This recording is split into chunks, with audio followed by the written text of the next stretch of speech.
Hello, Dr. Peterson.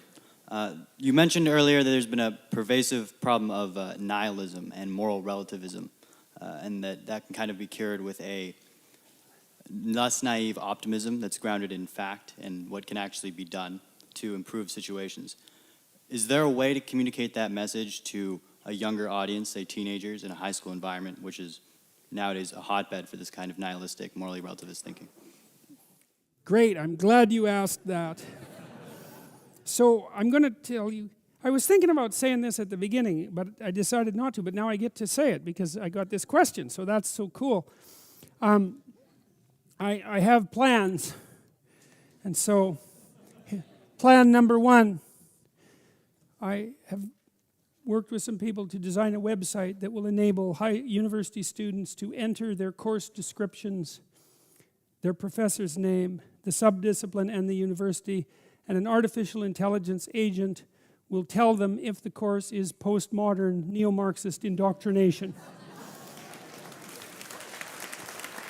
Not only, and I have made tentative arrangements with someone to finance a advertising campaign for that site. And so the goal is, well, to inform the consumer. Do you want to be educated or do you want to be indoctrinated? And happily you'll be able to use the site equally for both purposes, right? Because if you want to take the courses that I would regard as indoctrination, then this will give you a way of ensuring that nothing that you get exposed to won't be of that sort. So, and then I'm going to make a video to introduce that to university students and their parents, and I'm going to outline what I think the universities are doing wrong. There's about 20 things they're doing wrong, and they're seriously wrong things.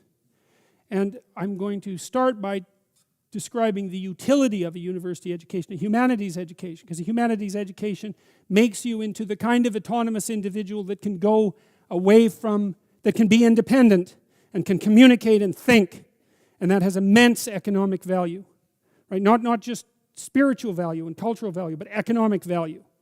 And so I don't want to tell people not to go to university. I want to tell them to go to university and grow the hell up and learn to communicate and think. And I want them to avoid the people who will take the spirit away from them.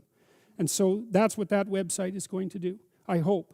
And the goal is to drop the enrollment in the indoctrination courses across the English-speaking world by 75% within 5 years. That's the goal. So, and then you asked more specifically about high school students. Well, we have this future authoring program that has been used for university students, and it produces about a 30% improvement in retention.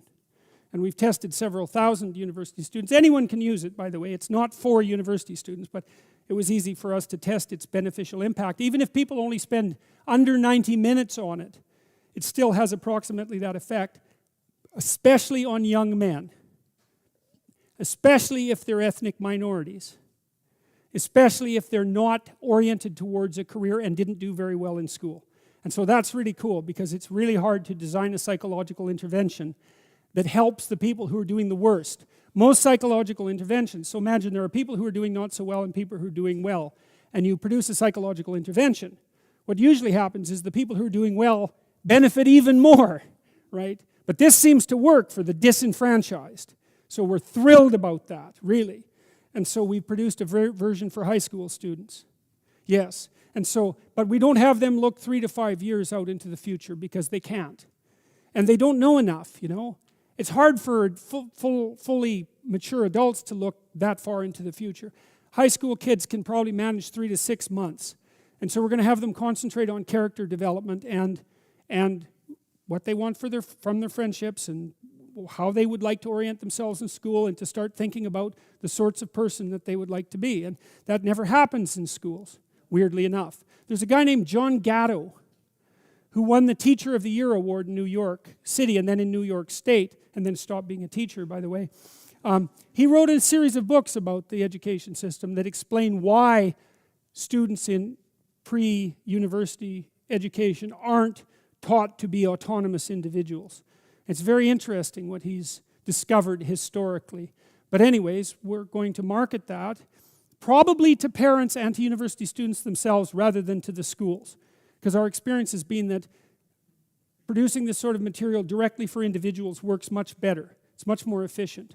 And so then students will be able to, or their parents will be able to purchase the program, and the students will be able to use it to design their own personality in a manner that would make them thrilled to be alive, let's say. That would be the goal, right? That would be amazing to see. Thank you. Yes.